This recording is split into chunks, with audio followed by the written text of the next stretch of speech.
Bonjour la gang. Dans le fond, je fais une petite vidéo aujourd'hui euh, parce que j'ai remarqué quelque chose. Dans les villes où est-ce qu'il y a des maisons, de grandes ou de petites maisons, les quartiers sont beaucoup plus propres. Les villes où est-ce que c'est rempli de blocs appartements, de restauration et de un peu de tout, là, c'est les places qui sont les plus sales. Je me suis promenée dans plusieurs quartiers, dans plusieurs coins du pays, du Canada. Je suis allée à Laval, je suis allée à Longueuil, je suis allée à Montréal, je suis allée à Repentigny, je suis allée à Mascouche, je suis allée à Terrebonne, à Charlemagne. J'ai visité plein de petites villes comme ça, puis j'ai remarqué que où est-ce qu'il y a le plus de saleté, c'est très loin des villes. Où est-ce que c'est plus industriel? Industriel, c'est commerce, immeuble à logement. Puis j'ai remarqué beaucoup, plus que le quartier est considéré comme étant pauvre, pire que c'est. La saleté, la cochonnerie, il y a même jusqu'à des seringues qui sont dans les endroits publics normalement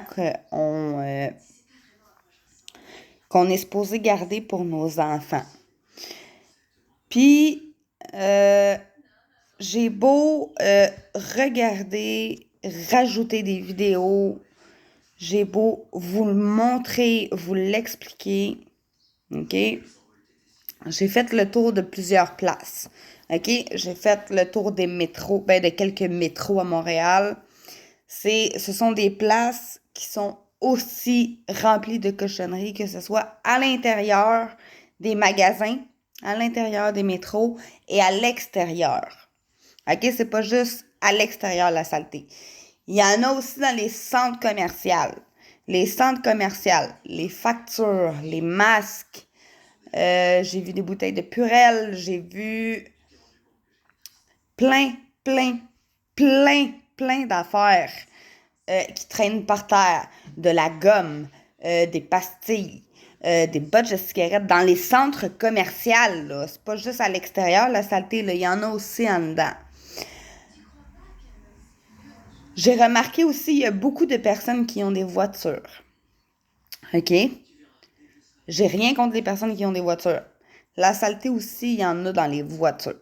Je connais des personnes autour de moi qui ont des voitures, puis dans leur voiture, c'est... Ouais, hein? C'est quasiment une deuxième poubelle, là.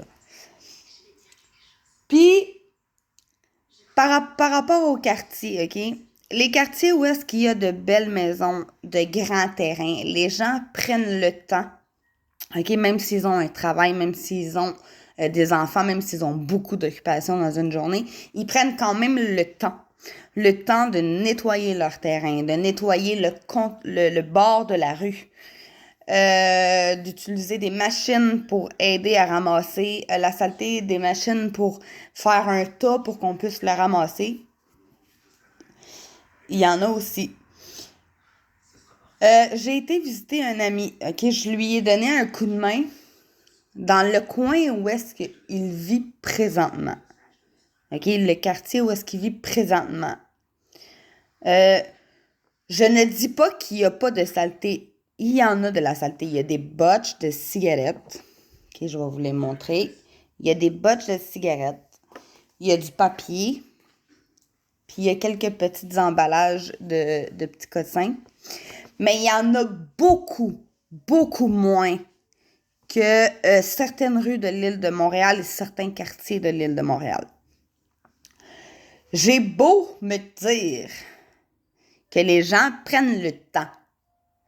OK? C'est pas parce que t'as un animal que t'es obligé de laisser ses excréments là. C'est pas parce que t'es extrêmement fatigué, épuisé, peut-être déprimé, en dépression, name it, là, OK, que t'es complètement à bout, que t'en peux vraiment plus. Faut quand même trouver le temps le temps de ramasser son terrain, de ramasser et de donner un coup de main. Surtout si on vit dans un bloc appartement. OK? Je connais quelqu'un dans mon entourage qui vit dans un logement pas très cher pour les personnes en difficulté de paiement pour un logement normal. La cour en arrière, là, OK, il y a des feuilles, il y a de la saleté, des feuilles, de la saleté, il y a des morceaux de choses mécaniques, de vélo. Il y a beaucoup de cochonneries qui traînent en arrière. Puis même si un ami à moi ramasse et donne un petit coup de main, tu sais, au terrain, les concierges font pas tout leur job aussi, hein. Faut garder ça en tête. Hein? C'est pas tout le monde qui est capable de lever le petit doigt pour ramasser la petite saleté qu'il y a, hein? Je connais beaucoup de gens qui sont comme ça, hein, qui ont de la misère à lever le petit doigt pour faire quoi que ce soit dans la vie, hein. Puis, j'ai beau... Oh, on a la visite d'un écureuil ici, sur le balcon.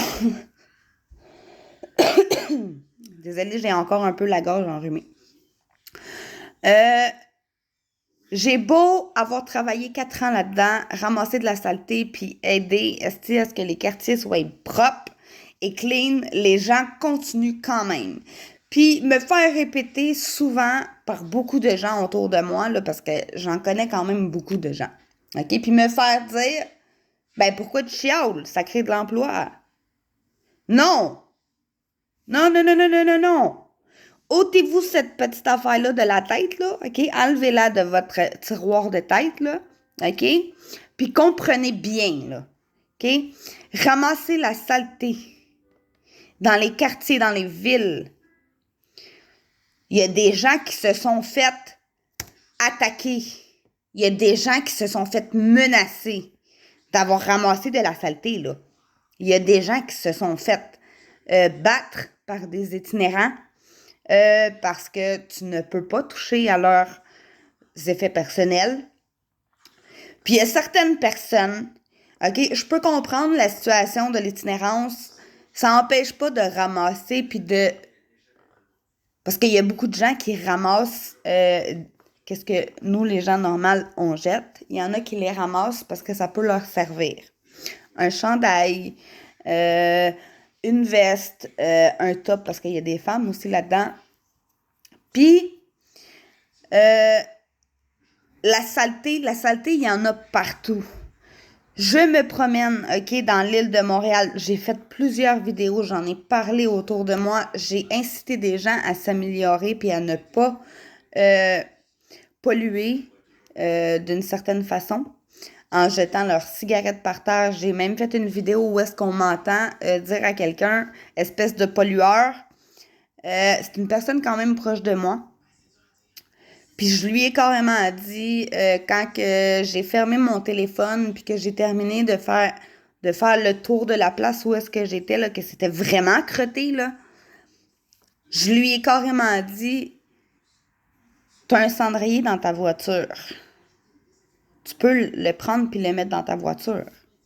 Tu sais, ton botch de cigarette, là, quand ben même que t'attendrais rentrer chez toi pour le mettre dans une poubelle, un coup que tu es vraiment sûr que ça soit vraiment bien éteint, là. Hein? Tu peux pas jeter une cigarette qui a encore un peu de feu dessus parce que tu vas mettre le feu, là. Ça, c'est pas bon, là. Donc, j'ai beau le dire, l'expliquer, puis essayer de faire comprendre aux gens, mais c'est quand même un travail extrêmement difficile quand on a été brainwashé, comme on peut dire, un terme anglophone, drillé pour ne pas faire ça, tu sais, puis on s'en fout, on va jeter nos affaires à terre, il n'y a pas de problème, il y a des gens qui vont le ramasser. Non, il faut qu'on change la mentalité des gens, puis il faut qu'on arrête vraiment de le faire. Le réchauffement climatique, là, c'est pas juste des différences de température. C'est des tempêtes de plus en plus fortes, des inondations, des effondrements de maisons, des glissements de terrain. C'est pas de la calice de bullshit, là, sérieusement. Il en parle dans les nouvelles, dans les journaux. Il y a des gens qui se battent pour ça. Puis Chris, le monde continue, puis ils ont pas de l'air à comprendre vraiment c'est quoi l'enjeu au final. OK? Si tu y penses vraiment, là, à force de continuer à agir de cette façon-là, de jeter les choses par terre, puis de ne pas avoir le respect que nous devons donner à notre terre, OK? Tout a une connexion. Même si on pense que, ben non, c'est pas grave, on peut couper l'arbre, ça changera rien pour les arbres autour, ou tu sais, des affaires de même. Il y a quand même une connexion entre eux autres, hein? Puis une connexion, la même affaire qu'on a dans notre cerveau, hein? Une connexion de neurones qui se partagent entre eux autres, tu comprends? Puis de connaissances, pour réussir à survivre dans le monde qu'on est. Puis je sais pas si vous avez remarqué, une des affaires le plus plate à voir, c'est que sur l'île de Montréal, l'été, les arbres, il y a beaucoup d'arbres qui sont asséchés. Non seulement asséchés, ils ont carrément plus de feuilles qui poussent parce qu'il y a trop de contamination dans l'air, dans le sol, puis ça aide pas la planète. OK? Donc, sur ça, continuez de me suivre. Puis essayez de faire vraiment un effort puis de diminuer votre empreinte écologique. Il y a des organismes qui se fendent le cul à journée longue pour trouver des solutions, puis aider les gens.